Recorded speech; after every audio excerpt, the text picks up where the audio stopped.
Olá, seja bem-vindo ao Bíblia Todo Dia. E hoje começamos um livro novo, o livro de Judas. Judas escreveu esse livro, mas não é Judas, o discípulo que traiu o Senhor. É Judas, irmão de Jesus. Judas é um livro muito atual, que nos ensina muito e também nos lembra quando estudamos Gálatas e Colossenses. Então ele retrata a mesma realidade daquela carta escrita aos nossos irmãos. Judas é um livro que fala sobre a defesa da fé.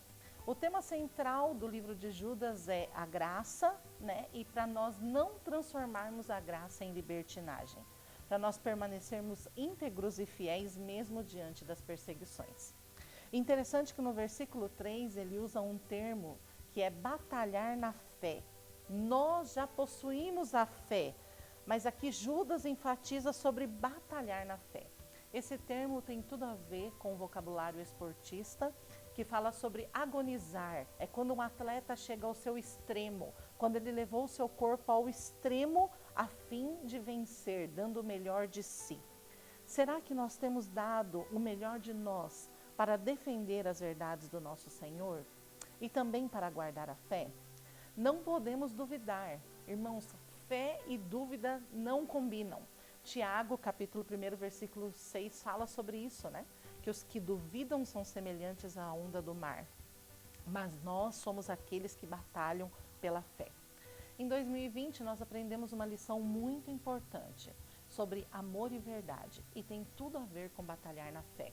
Por quê? Porque não é confortável, muitas vezes, você falar verdades, mas elas são necessárias. E nós decidimos lidar com todos em amor e verdade, porque nós entendemos que os nossos inimigos não são pessoais, os nossos inimigos não são pessoas, mas os nossos inimigos são aqueles que lutam contra as verdades do Senhor, contra a fé, contra a sã doutrina.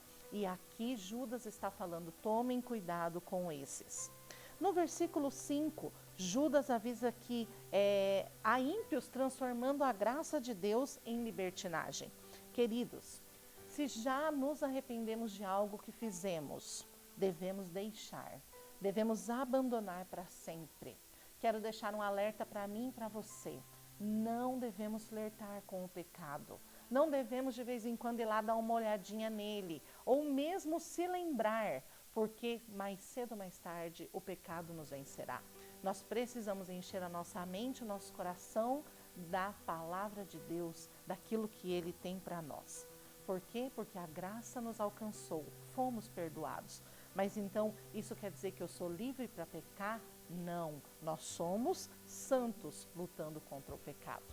Mas olha que interessante, ele começa dizendo que estes que estão fazendo e levando essa deturpação da graça já estão sentenciados, eles já estão condenados.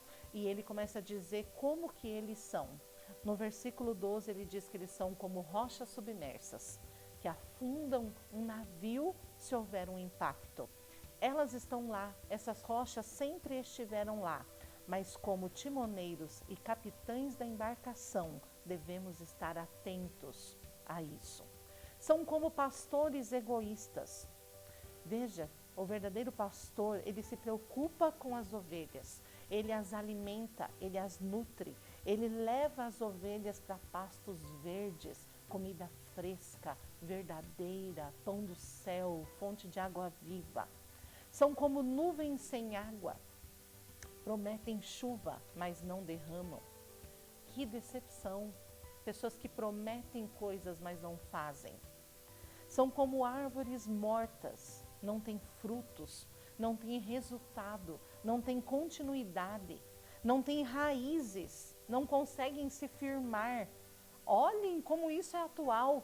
Quantas pessoas não conseguem se firmar na fé, não conseguem se firmar nos seus ministérios, não conseguem se firmar na igreja, não conseguem se firmar no seu casamento. São vidas estéreis, não pode crescer e nem produzir. No versículo 13, ele diz que são como ondas bravias. Sabe quando passa a tempestade, você vai andar na praia e tudo que você vê é resto acumulado na areia do mar, ficou agitado e trouxe tudo aquilo que estava acumulado? Assim eles são comparados, arrogantes, e só produzem espuma e refúgio. São como estrelas errantes, ninguém pode se guiar por eles, não são referência, não ensinam ninguém. O versículo 16 diz que eles são murmuradores e descontentes. Irmãos, nas nossas conversas, nós impulsionamos os outros a serem assim também? Ou nós elevamos as pessoas quando temos relacionamento com elas? Elevamos a fé, promovemos o amor, a graça. Não reconhecem com gratidão os feitos do Senhor. Sabe quando a gente está passando aquele momento difícil? Nós esquecemos, murmuramos, reclamamos, mas esquecemos de tudo aquilo que o Senhor já fez, de onde Ele nos tirou e tudo que Ele já prometeu para nós. Não vamos ser assim, murmuradores e descontentes. Será que nós nos parecemos com alguma dessas comparações que ele vem fazendo do versículo 12 até o versículo 16? Porque se sim, irmãos, o primeiro passo é nós reconhecermos. Precisamos reconhecer e nos derramar diante do Senhor. E como eu posso combater isso? Ele continua dizendo aqui no versículo 20, através da santíssima fé. A fé que já foi entregue a nós. Precisamos crescer nesta fé. Como crescemos? Orando e conhecendo o Senhor cada dia mais. Orando de acordo com a orientação do Espírito Santo. No versículo 21 ele diz para a gente manter-se no amor. Olha que interessante. Se manter no amor. Todo relacionamento ele precisa de manutenção, não é verdade? Você valoriza os seus relacionamentos? Você os mantém? O seu relacionamento com a sua esposa, o seu relacionamento com os seus filhos, com os amigos, com os colegas de trabalho, você tem manutenção nesses relacionamentos? Você sabe o que sua esposa, o que seu amigo gosta? Às vezes nós nos preocupamos muito com os relacionamentos terrenos, mas esquecemos que nós precisamos ter um relacionamento com Deus. O que Deus tem pedido para você? O que Deus tem falado com você?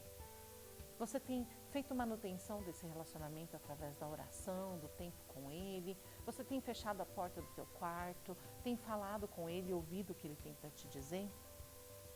Essa manutenção é feita quando lemos e obedecemos a sua palavra. Quando nos deleitamos na fé. Estamos num tempo de pandemia, de notícias tristes, ruins. Mas você tem conseguido deleitar na fé? Deleitar na fé é saber que tudo pode acontecer, mas Deus está conosco todos os dias da nossa vida até a consumação dos séculos. É saber, irmãos, que tudo está nas mãos do Senhor e se colocar na mão dele. O amor é um motivador extraordinário. Vivemos num tempo onde o amor está escasso, onde o amor virou um sentimento raro, uma ação rara, amar, verbo, agir, se tornou raro. Portanto, sejamos diferentes, vamos amar. Deus abençoe você. Se ficou com alguma dúvida ou gostaria de nos escrever alguma coisa, pode escrever embaixo desse vídeo ou nos mandar um direct. Assim que pudermos, responderemos você. Deus abençoe.